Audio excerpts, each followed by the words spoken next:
یہ کتاب جس کے پاس بھی جاتی تھی وہ انسان بے ایمان ہو جاتا تھا، اس کی دماغی توازن بگڑ جایا کرتی تھی۔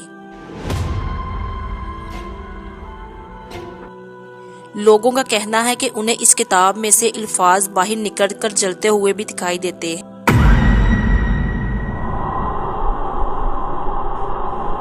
یہ کتاب لوگوں کو شیطان کے راستے پر لانے کے مقصد سے لکھی گئی ہے۔ یہ کتاب قرآن، بائبل، گیتا اور دیگر مذہبی کتابوں سے بالکل الٹ ہے، جسے شیطانی بائبل یا کوڈیکس گیگاس کہتے ہیں۔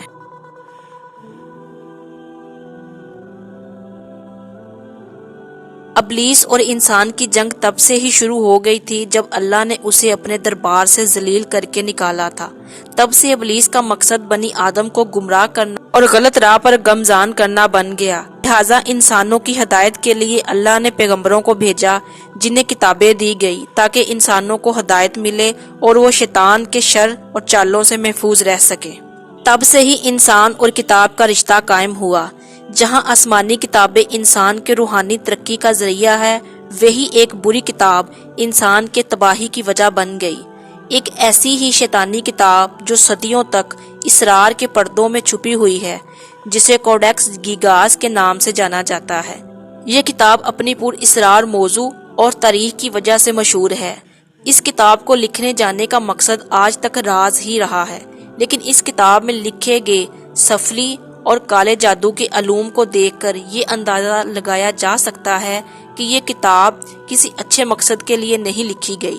اس میں بنائے گئے شیطان کی عجیب و غریب تصویر کے بنا پر اسے ڈیولز بک یا ڈیولز بائبل بھی کہا جاتا ہے۔ اس غیر معمولی کتاب کی لمبائی 36 انچ اور چوڑائی 20 انچ اور وزن 74 کلو گرام ہے۔ دلچسپ بات یہ ہے کہ اس کتاب کے پیجز گدھوں کی کھالوں سے بنائے گئے ہیں۔ یہ کتاب رائٹنگ زبان میں لکھی گئی ہے، لیکن اس میں دوسری زبانوں کے الفاظ بھی استعمال ہوئے ہیں، جن میں عبرانی زبان بھی شامل ہے۔ اس کتاب کے 320 پیج ہیں۔ اس کتاب کے بارے میں کہا جاتا ہے کہ اسے خود شیطان نے لکھوایا تھا۔ اس کے اندر ایک بہت بڑی شیطان کی تصویر بنی ہوئی ہے۔ لال رنگ کے سینگ اور باہر نکلی ہوئی اس کی 2 زبانیں اور لمبے لمبے سرخ ناخن اس کی وحشت ناک شخصیت کو ظاہر کرتی ہے۔ دراصل یہ بات سن 13ویں صدی کی ہے۔ 1221 عیسوی میں یورپ میں آج جس جگہ چیک ریپبلک ہے، اسی جگہ ایک سادھو رہا کرتا تھا۔ اس نے اپنے مذہب کے کچھ اصول توڑے تھے۔ اسے اس بات پر سزائے موت سنائی گئی اور اسے شہنشاہ نے قید کر دیا۔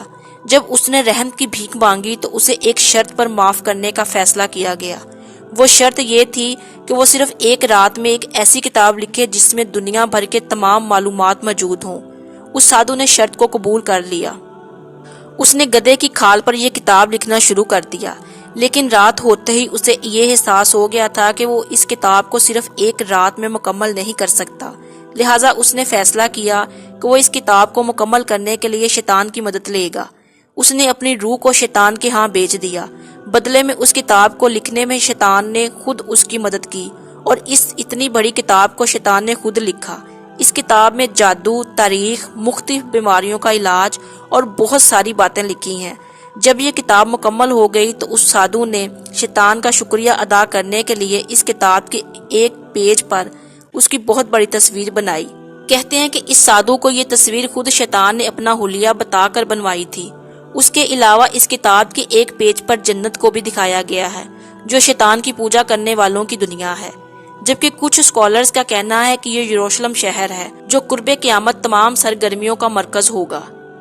اس کتاب میں کئی نسخے، تصویر، بائبل کے آیات، یہودیت کی تعلیم اور شیطان کو بلانے کا طریقہ لکھا گیا ہے۔ اس کتاب میں زیادہ تر جگہوں پر جادو کا ذکر ہے، تاکہ انسان جادو کر کے شیطان کی پوجا شروع کر دے، کیونکہ یہ جادو کا ایک بنیادی حصہ ہوتا ہے۔ جب یہ کتاب مکمل ہو گئی، اس کے بعد اس سادھو کی جان تو بچ گئی، لیکن اس کے بعد یہ کتاب دنیا میں مشہور ہونا شروع ہو گئی۔